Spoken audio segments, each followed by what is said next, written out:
Praise the Lord.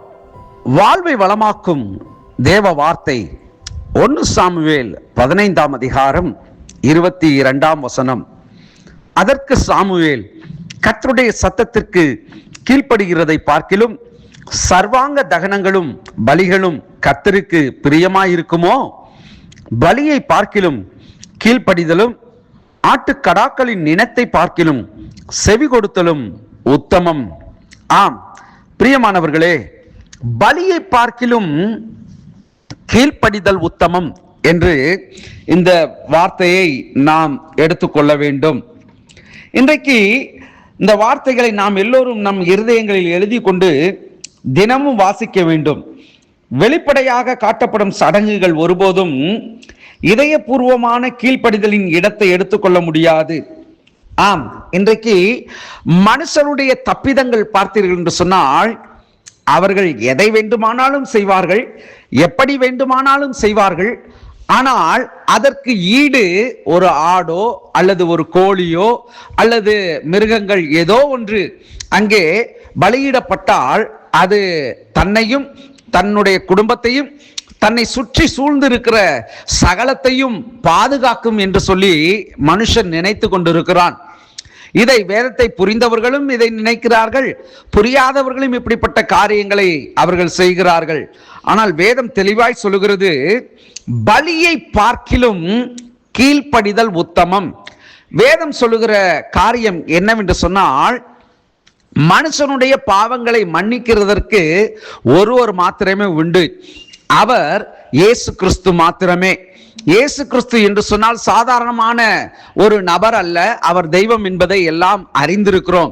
ஆனால் அவருடைய இரத்தம் மாத்திரமே பாவத்திலிருந்து முழு மனுக்குலத்திற்கும் விடுதலையையும் மீட்பையும் தந்தருளி இருக்கிறது.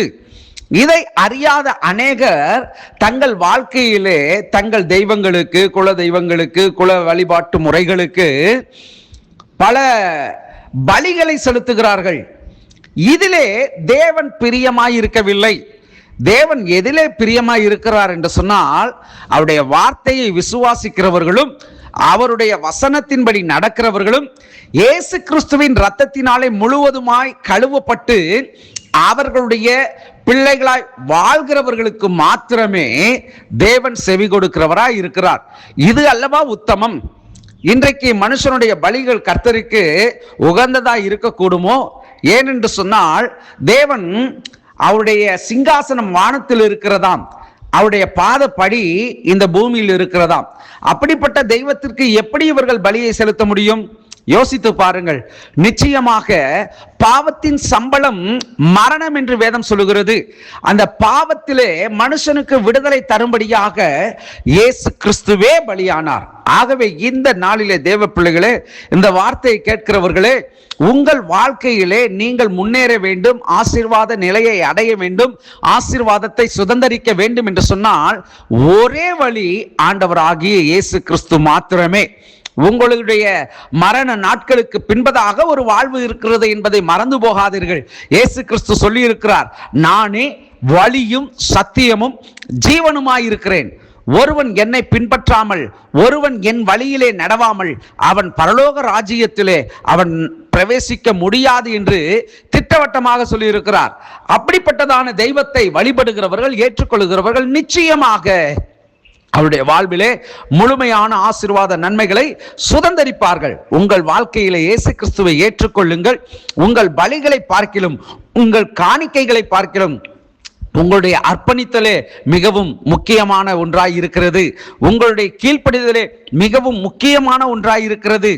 ஆகவே தேவனுக்கு கீழ்ப்படிந்திருங்கள், பிசாசுக்கு எதிர்த்து நில்லுங்கள். நிச்சயமாக தேவன் உங்களை ஆசீர்வதித்து அற்புதமாய் நடத்துவார். ஜெபிப்போம். பரிசுத்தமுள்ள நல்ல தகப்பனே, ஆசீர்வாதமான இந்த நாளிலும் இந்த வார்த்தையின் மூலியமாக பலியை பார்க்கிலும் கீழ்ப்படிதல் உத்தமம் என்று எங்களோடு நீர் விளம்பின உம்முடைய வார்த்தைக்காய் நன்றி. இந்த வார்த்தைகளை நாங்கள் புரிந்து கொள்ள, இவைகளின்படி நடக்க எங்களுக்கு நீர் அனுக்கிரகம் பாராட்டும்படியாய் ஜெபிக்கிறோம்.